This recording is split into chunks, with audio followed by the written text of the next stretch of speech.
Genesis 4. Now the man had relations with Eve, his wife, and she became pregnant and gave birth to Cain.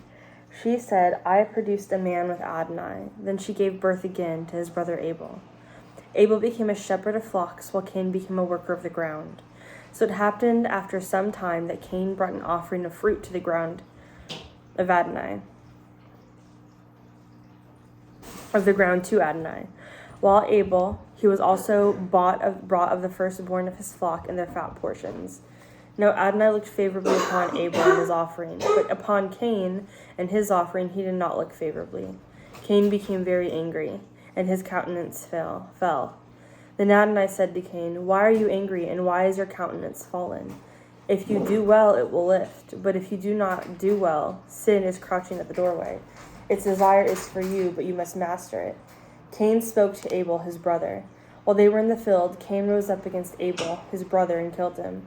Then Adonai said to Cain, Where is Abel, your brother? I don't know, he said. Am I my brother's keeper?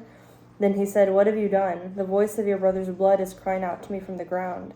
So now, cursed are you from the ground, which opened its mouth to receive your brother's blood from your hand. As often as you work from the ground, it will not yield its crops to you again. You will be a restless wanderer on the earth. Cain said to Adonai, My iniquity is too great to bear. Since you expelled me today from the face of the ground, I must be hidden from your presence, and then I will be a restless wanderer on the earth. Anyone who finds me will kill me. But Adonai said to him, In that case, anyone who kills Cain is to be avenged 7 times over. So Adonai put a mark on Cain so that anyone who found him would not strike him down. Then Cain left Adonai's presence and dwelled in the land of the wandering east of Eden. Cain was intimate with his wife, and she became pregnant and gave birth to Enoch. And he was building a city, and he named the city after the name of his son, Enoch. And to Enoch was born Irad. Irad fathered Mehujael. Mehujael fathered Methushael, and Methushael fathered Lamech. Now Lamech took for himself 2 wives. The name of the first one was Ada, and the name of the second one was Zillah. Ada gave birth to Jabal. He was the pioneer of tent dwellers with livestock. His brother's name was Jabal. He was the pioneer of all who skillfully handled stringed instruments and wind instruments. Now Zillah also gave birth to Tubal-Cain, the forager of every kind of bronze and iron tools. Tubal-Cain's sister was Naamah. Lamech said to his wife, Ada and Zillah, hear my voice.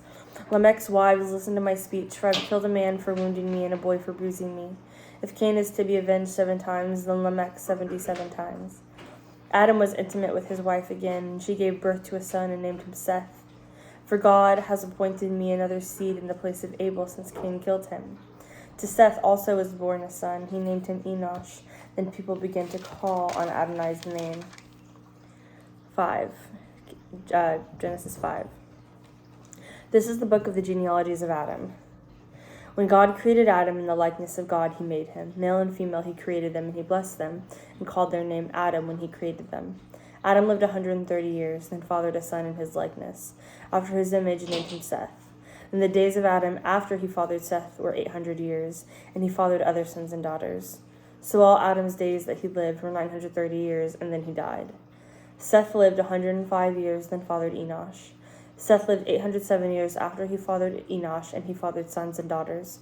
So all Seth's days were 912 years, and then he died. Enosh lived 90 years, then fathered Kenan. Enosh lived 815 years after he fathered Kenan, and he fathered sons and daughters. So all of Enosh's days were 905 years, and then he died. Kenan lived 70 years, then he fathered Mahalalel.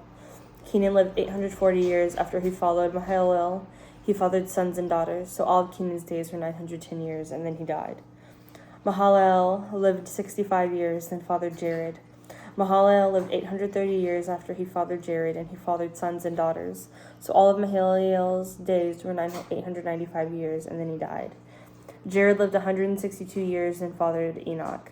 Jared lived 800 years after he fathered Enoch, and he fathered sons and daughters. So all of Jared's days were 962 years, and then he died.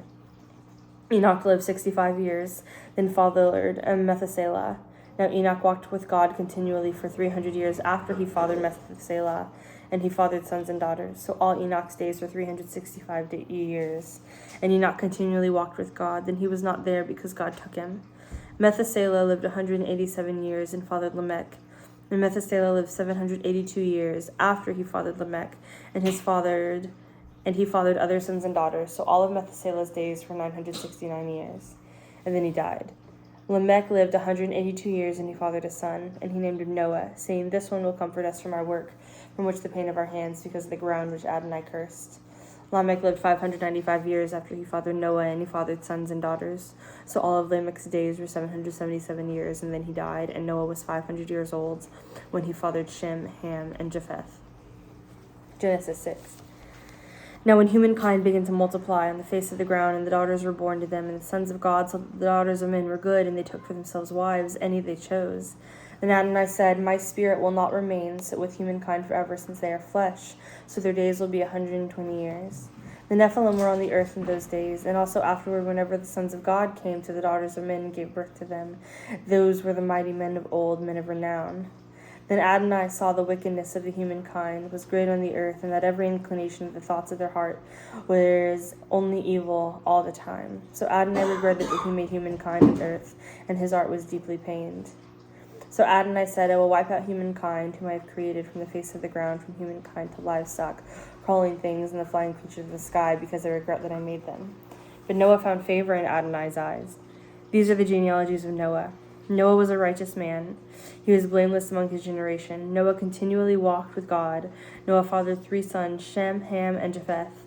And the earth was ruined before God, and the earth was filled with violence. God saw the earth, and behold, it was ruined, because all flesh had corrupted their way upon the earth. And God said to Noah, the end of all flesh is coming before me, for the earth is filled with violence because of them. Behold, I am able to bring ruin upon them along with the land. Make for yourself an ark of gopher wood. You shall make the ark with compartments, and smear pitch on it, both inside and out. Now this is how you shall make it. The length of the ark 300 cubits, its breadth 50 cubits, and its height 30 cubits. You shall make a roof for the ark, and you shall finish it too within a cubit from the top. You shall put the door of the ark on its side, and you shall make it with lower, second, and third stories.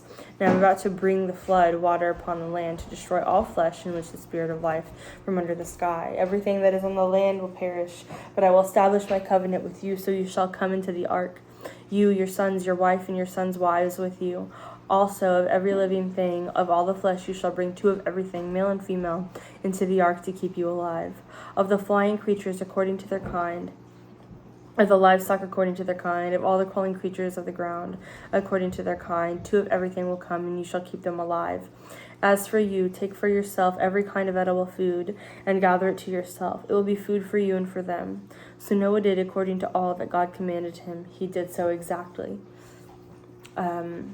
Chapter 7, Genesis 7. And then Adonai said to Noah, Come, to you and all your household into the ark, for you only do I perceive as righteous before me in this generation. Of every clean animal you shall take with you 7 of each kind, male and female, 1, and of the animals which themselves are not clean, 2, male and female. Also the flying creatures of the sky, and 7 of every kind, male and female, to keep offspring alive on the face of the whole land. For in 7 more days I am going to make it rain upon the land 40 days and 40 nights, and I will wipe out all existence that I made from the face of the ground. So Noah did all just as Adonai commanded him.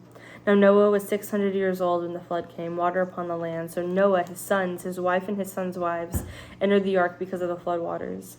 Of the clean animals and unclean animals, the flying creatures, and everything that crawls on the ground, 2 by 2 they came to Noah into the ark, male and female, just as God commanded Noah. After the 7 days the flood waters were upon the land, in the 600th year of Noah's life, in the 2nd month, on the 17th day of the month. On this day, all the water sources of the great deep burst open, and the windows of the sky were opened. There was rain upon the land 40 days and 40 nights.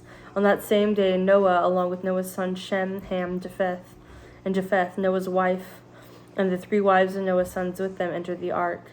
They and every animal according to its kind, and all the livestock according to its kind, and every crawling creature that crawls on the land according to its kind, and every flying creature according to its kind, every bird, every winged creature. So to Noah and into the ark they went 2 by 2, all flesh in which was the spirit of life. Those that came, male and female, of all flesh, came just as God commanded him. Then Adonai shut him in. The flood was 40 days upon the land, and the waters increased and lifted the ark so that it rose above the land. The waters overpowered and became very mighty over the land, and the ark drifted on the surface of the water. The waters completely overpowered the land, so that all the high mountains beneath the entire sky were covered.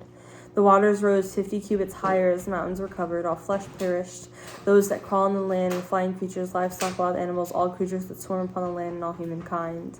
Everything that had breath of the spirit of life in its nostrils, everything on dry land died.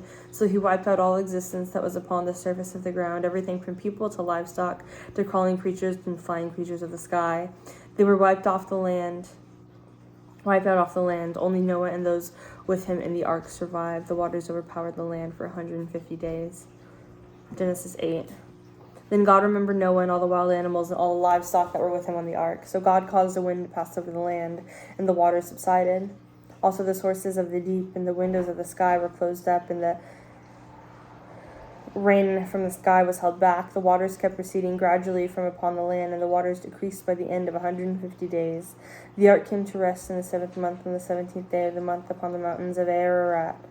The waters went on decreasing until the 10th month. In the 10th month, on the 1st day of the month, the tops of the mountains appeared. It was at the end of 40 days that Noah opened the window of the ark that he had made. Then he sent out a raven, and it kept going back and forth until the waters were drying up from the land.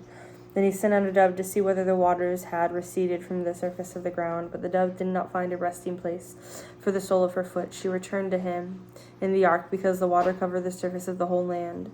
He stretched out his hand, and he took her, and he brought her back with him into the ark. So he waited yet another 7 days, and again he sent the dove out from the ark. The dove came to him at evening. Surprisingly, a freshly plucked olive leaf was in its mouth. So Noah knew that the waters had receded from the land. After he waited 7 more days, he sent out the dove, but she did not return to him again. It was his 601st year, in the 1st month, on the 1st day of the month, the waters had dried up from the land. Then Noah removed the cover of the ark, and he looked, and behold, the surface of the ground had dried up. By the 2nd month, on the 27th day of the month, the land was dry. Then God spoke to Noah, saying, Come out of the ark, you and your wife and your sons wives with you. Every animal that is with you, all flesh, including the flying creatures, livestock, and every crawling creature that crawls on the land, bring out with you, and let them swarm in the land, and be fruitful and multiply in the land. So Noah came out with his sons, his wives, and his sons' wives. Every animal and every crawling creature, every flying creature, everything that crawls upon the land came out from the ark in their families. Then Noah built an altar to Adonai, and he took every clean domestic animal and of every clean flying creature, and he offered burnt offerings on the altar. When Adonai smelled the soothing aroma, Adonai said in his heart, I will never again curse the ground on account of man, even though the inclination of the heart of humankind is evil from youth, nor will I ever again smite all living creatures as I have done. While all the days of the land remain, seed time and harvest, cold and heat, summer and winter, day and night will not cease.